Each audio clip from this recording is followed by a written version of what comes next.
Olá, seja bem-vindo a mais um programa Educação em Pauta. No programa de hoje eu entrevisto Zé Palmeira. Ele é juiz da área do trabalho, professor da Escola de Direito da Universidade Federal do Rio Grande do Norte, também professor da Escola Superior de Magistratura do Trabalho e membro pesquisador do Observatório Boa Ventura de Estudos Sociais, além de coordenador também da Base de Pesquisa, Direitos Sociais e Contemporaneidade da Universidade Federal do Rio Grande do Norte. E hoje vem conversar conosco sobre uma conferência de abertura no programa de pós-graduação em Educação Profissional, proferida pelo professor, com o título O Direito à Educação e ao Trabalho no Brasil em Tempos de Regressão Social.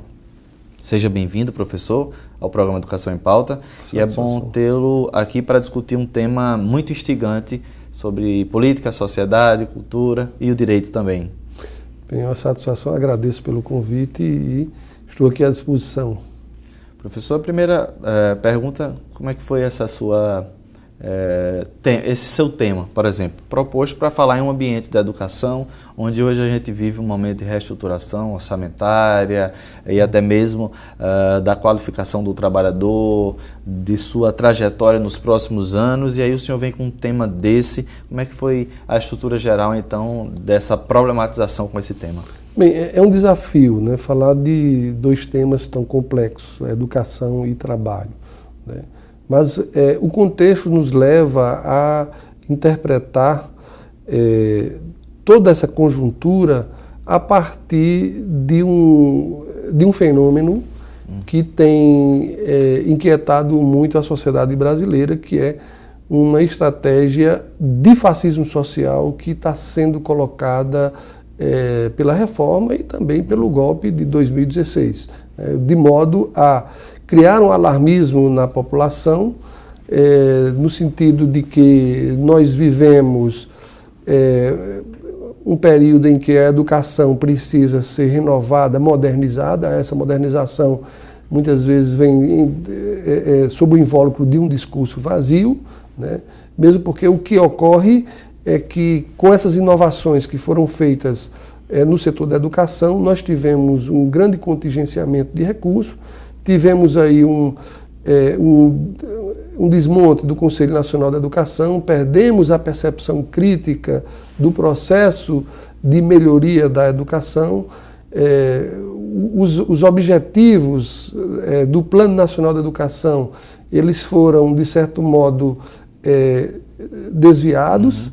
E estamos diante também de um forte contingenciamento de receitas, que é uma decorrência da aplicação da Emenda Constitucional 95, que limita os gastos por 20 exercícios financeiros e que vai impactar enormemente o nosso processo de inclusão na educação, principalmente em relação aos aproximadamente 3 milhões de jovens e adolescentes que ainda estão fora da escola. Professor, o senhor citou aí o Plano Nacional da Educação, né? E essa reestruturação quase que amordaça os gastos públicos perante um governo que destinou, né, parte do PIB, né, para a educação.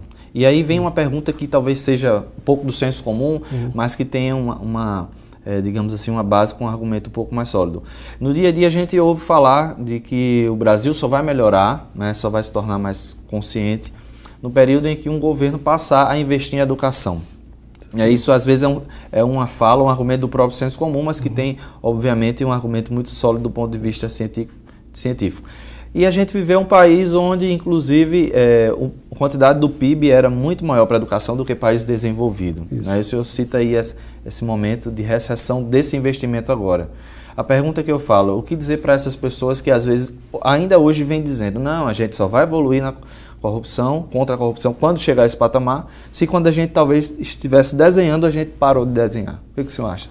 Pois em 2015 nós tínhamos um PIB de 6,6%, mas havia todo um movimento, inclusive uma legislação aprovada desde 2013, que destinava parte do faturamento com o pré-sal, né, para atingir os 10% do PIB em educação. E hoje nós temos 3,17%, ou seja, bem inferior aos países da OCDE. Nós estávamos numa média superior, há poucos anos, à média dos países da OCDE. Então, Isso demonstra que sem investimento não há como se viabilizar a educação. É claro que quando nós tratamos de educação não é só o aspecto orçamentário, né?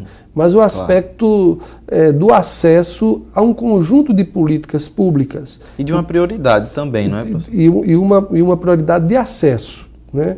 Então, o acesso à educação é um bem interdependente, é aquilo que na Declaração Universal dos Direitos Humanos se chama de direito locomotiva, ou seja, a educação ela melhora a qualidade do acesso à educação, do acesso à renda, do acesso à qualidade de vida. Tanto que na palestra eu fiz questão de enfatizar que, por exemplo, questões simples como doenças cardíacas, 4 anos a mais de estudo, segundo pesquisas que são apontadas pelo Observatório do PNE, evidenciam que diminui em 2,2% o número de ataques cardíacos. Uma criança que é alfabetizada, ela tem 50% mais chances de sobreviver nos 5 primeiros anos. Então, nas famílias em que as crianças são alfabetizadas, a taxa de mortalidade é muito baixa. As famílias em que os pais têm uma alfabetização, o problema epidemiológico de doenças também é menor. Então, mostra como a educação tem essa correlação e essa interdependência com outros bens sociais e a saúde coletiva, né? E a questão da emancipação também, né, do aluno, da família, essa é uma questão social muito importante com o investimento na educação também, né, professor? Também. A família, ela, ao ter mais educação, ela tem maiores probabilidades de autonomia econômica, maiores probabilidades também de autonomia política, de maior participação democrática nas deliberações da sociedade. Mas é isso, não é só também a questão do orçamento. É preciso que haja uma política, como se falou aí, que seja democrática e que permita também a participação da sociedade no seu destino político. Professor, o senhor falou da emenda, então, que congela esses gastos também, não é? E na área da educação, talvez seja uma das áreas mais afetadas. E pensando, então, naquelas metas do Plano Nacional da Educação, o senhor já citou essa questão desse plano e do Conselho, congela tudo também, né? Sim. As metas, então, não vão ser alcançadas, é isso? Isso, aquelas metas, elas... até recentemente saiu um estudo mostrando que apenas 2 metas são passíveis de serem cumpridas. Então, isso mostra que nós entramos num retrocesso, né, que tem como justificativa apenas manter um sistema de agiotagem internacional para pagamento de juros da dívida, né? Além disso, há um programa neoliberal de redução do tamanho do Estado e de desmantelamento das políticas públicas, né? Então, hoje já há todo um movimento para se intensificar o processo de mercantilização da educação como um bem a ser disponibilizado mais e mais pelo mercado e menos pelo Estado. Professor, diante de algumas mudanças, muitas vezes até abruptas, dessa plataforma de governo, digamos assim, dentre as quais a gente pode citar a própria redução dos gastos, a reforma do ensino médio, reestruturação do Exame Nacional, bem como também a reforma da Previdência, a lei da terceirização. E uma pergunta mais de ordem pessoal, né, como professor, doutor também na área de Sociologia e como juiz, o senhor acha que essas medidas tão rápidas, da perspectiva de serem tomadas e decididas, não já estavam aí engavetadas antes mesmo dessa reestruturação ou mudança desse governo? Sim, essas medidas, elas sintetizam um conjunto de ideias, um receituário, né, que já havia sendo gestado desde a década de 90, com o consenso de Washington, ou seja, um Estado que resolva a equação fiscal por meio da privatização, por meio da desregulamentação de direitos e também por meio da mercantilização dos bens sociais. São esses 3 eixos que fundamentam esse Estado neoliberal.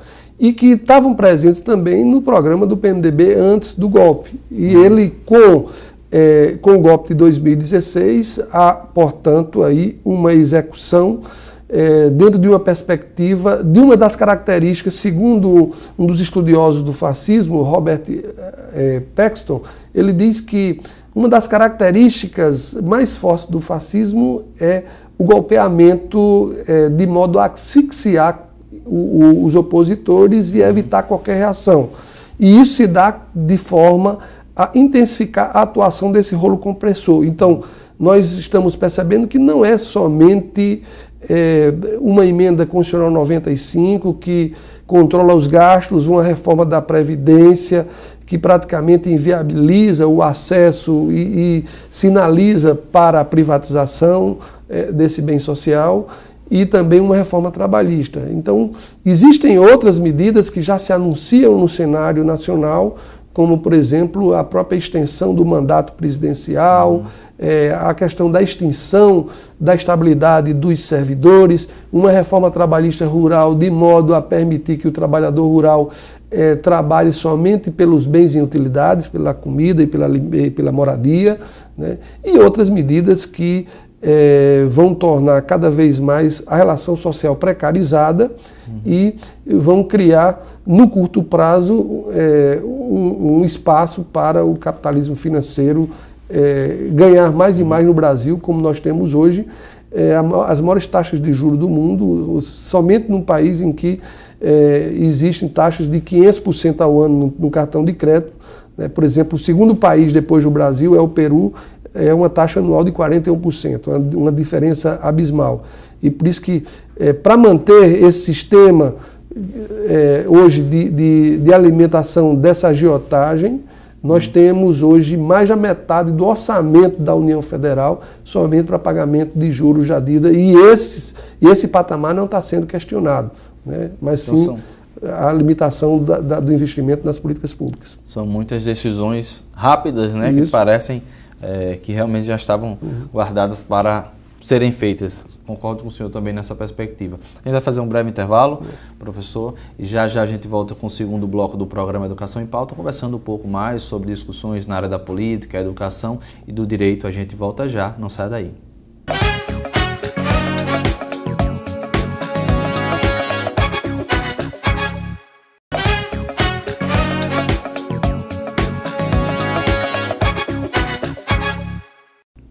Voltamos no segundo bloco do programa Educação em Pauta e eu continuo a conversar com o professor e juiz Zé Palmeira sobre sociedade, direito e educação. Professor, no bloco anterior a gente vinha falando sobre essas etapas e construções, decisões do Legislativo. E aí, na semana passada, né, o relator da PEC 77, inclusive de 2003, né, o deputado Vicente Cândido, disse que possivelmente, né, essa PEC não vai entrar em exercício agora, né?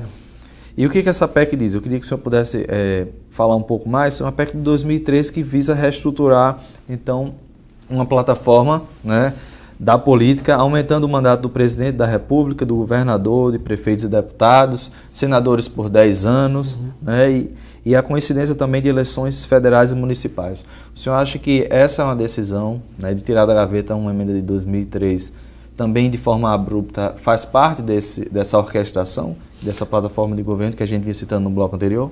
Claro, porque primeiro é importante perceber a gênese dessa estrutura política que sedimenta a atuação do governo federal. Ou seja, é um governo que chega ao poder por um golpe. Então, ele não tem como manter-se no poder, senão através de uma extensão do próprio golpe, com a exemplo do que foi feito em 1964, né, quando os militares assumiram com o compromisso de convocação de eleições gerais, de restabelecimento da democracia, até porque o golpe foi para, entre aspas, salvar o país, né? E esse tom messiânico, esse tom salvacionista, ele foi apenas um engodo, né, para dar maior sustentação e para que os próprios ditadores ganhassem tempo. Do mesmo modo que ocorre é que o golpe de 2016 ele permitiu um tempo de mandato muito curto, né? Seja porque ele não foi possível logo na própria eleição, da reeleição da presidente Dilma, e seja porque a própria presidente Dilma ela resistiu, o que protelou, o que postergou mais ainda esse golpe. Então, há o interesse do sistema político de se manter no poder, porque ele sabe que se for para uma eleição democrática, ele não sustenta. Segundo pesquisas recentes mostram, por exemplo, que o índice de aprovação do presidente Temer é de 4%. Né? A outra pesquisa da Datafolha que mostra que é um pouco maior. Mas isso mostra que é um governo impopular. E a população enxerga também essa ilegitimidade e a necessidade de uma mudança. Então, ou se tenta um golpe do golpe, com uma possibilidade aí de se tirar o Temer e colocar um outro, né, para continuar fazendo essa mesma política, ou se estende o prazo através desse projeto, e aí essa é uma possibilidade, né? Mas eu não acredito que esta possibilidade vá ganhar fôlego diante das manifestações da rua. Né? Como diz o professor Boaventura de Souza Santo, o espaço da rua ainda é o único espaço em que o capital não conseguiu colonizar e que mete medo. Né? Então, eu não acredito nessa possibilidade se houver uma manifestação popular, né, de contestação e de impugnação à continuidade desse governo. O professor Boaventura esteve no Brasil recentemente, né, professor? Título de honor, se eu não me engano, de Ouro Preto, se eu não me engano. Isso. E ele disse na aula de abertura que o maior erro da esquerda foi se aliar à direita. O senhor concorda com isso também? Concordo. Essa aliança não é somente a aliança direita, mas uma aliança sem critérios, né? Porque nesse presidencialismo de coalizão que nós temos hoje, você não governa com quem quer, você governa com quem tem poder, né? E muitas vezes quem chega ao poder chega por vias obtusas, por vias nem sempre recomendáveis a uma ética política séria. Então, realmente houve alianças que aparelhou o Estado, né? E um exemplo disso foi como parte do PMDB necrosou e aparelhou o serviço público, e também até alianças com partidos fisiologistas que terminaram comprometendo a própria imagem do governo, né? E isso mostra que, é preciso se governar com alianças, mas é preciso ter critérios nessas alianças para que a própria política, né, que foi chancelada nas urnas, né, seja cumprida. Então a gente viu que desde do governo Lula, né, que essas forças elas estavam sempre se colocando como aliadas, mas ao mesmo tempo de forma ambígua, criando um contrafreio à ampliação das políticas públicas e também de um governo democrático. Professor, dentro desse momento de instabilidade política, né, a gente tem, inclusive, uma proposta de emenda aprovada que sujeita promotores e juízes à punição de crime de responsabilidade fiscal, né? Não poderia deixar de citar essa característica da política e do direito nos últimos tempos. O que o senhor acha deste processo, né, e dessa decisão que tem aí a afetar, inclusive, os próprios julgamentos, né, e que estão sendo feitos com processos como, por exemplo, da própria Lava Jato, né? Olha, eu tive a oportunidade de ler o projeto que trata do crime de abuso de autoridade e não vi excesso, até porque vejo que o excesso que poderia conter foi extirpado, né? Inclusive num ato de grandeza do senador Requião, né? Mas eu vejo que numa sociedade democrática, nenhuma autoridade pode ficar imune às suas responsabilidades, né? E não execrar a honra pública, não praticar abusos de espetacularizar, né, a honra alheia, criar vexames, prisões arbitrárias. Isso tudo, o Estado democrático é quem repele, né? Então eu diria que mesmo que não existisse essa lei do abuso de autoridade, bastaria a Constituição. Mas se ela vier, melhor, né? Até para que o próprio judiciário não seja vítima também dos abusos de outros poderes, né? Então, eu penso que deve haver um equilíbrio entre os poderes e a autoridade, ela deve, sobretudo, ser o guardião, né, do processo democrático, o guardião do devido processo legal, da presunção de inocência e da razoabilidade, ou seja, tratar o cidadão não de forma a prejulgá-lo sem o devido processo legal, de forma a cometer violações com arapongagem, com espetacularização e outros procedimentos histriônicos que muitas vezes nós percebemos no Brasil recente.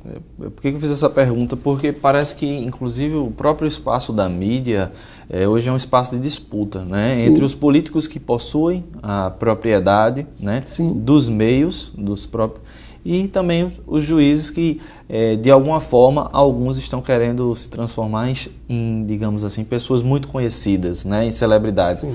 Então, isso pode afetar, inclusive, a própria discussão da política e dos avanços que deveríamos ter perante todos esses poderes, não é isso, professor? Claro, eu penso que o juiz, como cidadão, ele tem que ter voz, né? E assim, eu não concordo que o juiz só deva falar nos autos, né? Ele tem que falar como cidadão. Ele é um ser que tem uma convivência política, tem uma convivência comunitária, então ele não pode se anular, né, enquanto político que ele é também. Ele é um agente político. Mas é uma voz de opinião pública. Mas é uma voz de opinião pública, tem que ter cuidado e principalmente um cuidado para não fazer julgamentos, né, que ele só poderia fazer no processo. Então, minha preocupação maior é que não se tolha a voz, não se retire a voz do magistrado nem do Ministério Público, mas que também ele não utilize esse espaço para ridicularizar, discriminar, inferiorizar as pessoas, né? Então, eu vejo hoje o poder da mídia é um poder muito forte, mas ele é um poder que deve ser utilizado com razoabilidade, porque a mídia ela corre sempre o risco da tentação do julgamento antecipado, né? E é isso que eu acho. Esse conceito prévio, depois de rotulado, dificilmente volta atrás, né? É difícil de depois você repor a imagem, de você reparar a honra de uma pessoa que teve a sua dignidade violada. Professor, outro assunto em pauta da sua conferência também foi a reforma, então, da Previdência, né? Sim. Segundo a sua compreensão, como é que ela se categoriza dentro do momento atual, né? Tendo em vista, inclusive, e já é muito público, né, a dívida que empresas privadas e públicas também devem à Previdência, que seria, então, um número 4 vezes maior do que a própria argumento de uma necessidade de realizar uma reforma como essa? Bom, a reforma da Previdência ela está baseada numa premissa equivocada. Primeiro, de que há um déficit previdenciário, né? Nós podemos dizer que existe um superávit, né, e o governo, para sustentar esse déficit, ele deixa de desconsiderar a multiplicidade de receitas que o Constituinte de 88 construiu, né, como a contribuição social sobre o lucro líquido das empresas, né, o imposto de importação, o imposto de concurso de prognóstico. Então, o Constituinte de 88 criou uma cesta de receitas, né, que servem para abastecer a Seguridade Social. E ele já, se preocupando com a questão orçamentária, ele determinou que, se houvesse necessidade, o próprio legislador infraconstitucional poderia ampliar essa base de receitas. Então, isso para permitir um dos maiores avanços na Seguridade Social, que foi a aplicação do princípio da universalidade. Eu lembro bem que antes de 88, da Constituição 88, nos hospitais públicos, as pessoas só eram atendidas se tivessem a carteira do antigo INPS, se fossem vinculadas à Previdência Social. E o Constituinte de 88 colocou, por exemplo, o acesso à saúde, à Previdência Social e também a assistência social com base no princípio da universalidade, ou seja, acessível a todos. E para ser acessível a todos, não pode se atrelar necessariamente somente a quem pode pagar, mas sim a quem realmente necessita do serviço. Então, essa reforma, ela parte de um equívoco e ela parte também de uma suposição de que o Constituinte de 88 não teve qualquer preocupação com a questão demográfica. Teve sim, não era uma questão estranha ao Constituinte que elaborou a Constituição de 88, a preocupação com o envelhecimento, até porque esse envelhecimento foi um fenômeno querido pelo Constituinte, né? E é para tanto que ele criou essa possibilidade de ampliação da receita e também enxergou isso como necessário à elevação dos patamares civilizatórios no Brasil. Do ponto de vista dessa reforma e de uma lei da terceirização, né? Uma pergunta objetiva, isso está mais a favor do trabalhador ou do grande empresário?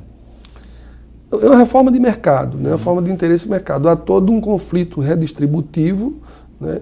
E o interesse é precarizar as relações de trabalho com essa reforma trabalhista, né? De modo a aumentar o lucro das empresas e esse aumento do lucro ele vem de forma perversa porque ele se baseia na redução dos custos da reprodução da força de trabalho. Então, principalmente com a criação do trabalho intermitente, em que o trabalhador ele vai trabalhar pelas horas efetivas e não se der uma pane na máquina da empresa e ele ficar parado por isso, ele não vai receber o salário. Então, ou seja, transferindo o risco da atividade empresarial para o próprio trabalhador, com reflexo no ganho que vai interferir na manutenção da sua própria família, né? Se tornou público e até como um argumento contra, dizem que essa própria questão também da contratação e da exclusão desse trabalhador também será uma coisa que vai desestruturar esse campo do trabalho, né? As pessoas vão ser contratadas e recontratadas com salários menores. Isso, de fato, vai acontecer, segundo o senhor? Sim, essa é uma possibilidade com a reforma, né? Porque se você tem um sistema de direitos adquiridos, né, principalmente baseado num modelo de relações de trabalho em que você tem um contrato mínimo legal, e se esse contrato mínimo legal ele se esfacela, ele se estilhaça, surge um novo modelo, os empregadores tendem a promover a rescisão daqueles trabalhadores que estavam sob a égide de um modelo anterior para contratação sob a égide de um novo modelo mais flexível, mais precarizado, inclusive com menor custo, né? Tendo em vista que os trabalhadores no Brasil não têm estabilidade. Podemos dizer que até antes de 88 tínhamos a estabilidade decenal, né? O trabalhador ele era impedido de ser dispensado quando ele adquiria 10 anos de tempo de serviço numa mesma empresa, mas hoje nós não temos. Então, essa rotatividade da mão de obra, ela contribui cada vez mais para precarizar e até para criar um problema na formação desse trabalhador, na qualificação, o que vai afetar até a produtividade. Por isso que eu digo que é um tiro no pé, que o capitalismo dependente que inspira esse governo está fazendo. Ou seja, criando um trabalhador precarizado, um trabalhador que não tem mais uma relação de pertencimento com a sua profissão, por isso que não se sente estimulado a uma qualificação e por não ter qualificação o mercado vai encontrar cada vez mais dificuldade de encontrar trabalhadores que deem uma produtividade maior e também trabalhadores que consumam também, que venham a consumir, que é importante para a manutenção das relações de produção. Professor, a gente está com um tempo já bastante esgotado, mas uma última pergunta eu vou precisar fazer para o senhor também. Dentro dessa discussão, política, educação e trabalho, o senhor acha que o único mecanismo de luta que teremos como povo serão eventos como o da última greve geral? Sim, as ruas principalmente, né? Então, temos que pensar aí num complexo de estratégias. Nós não lutamos nem sempre com o que queremos, mas lutamos com o que está disponível, né? Então, é claro que a judicialização é um espaço de luta, mas não pode ser o espaço de luta por excelência.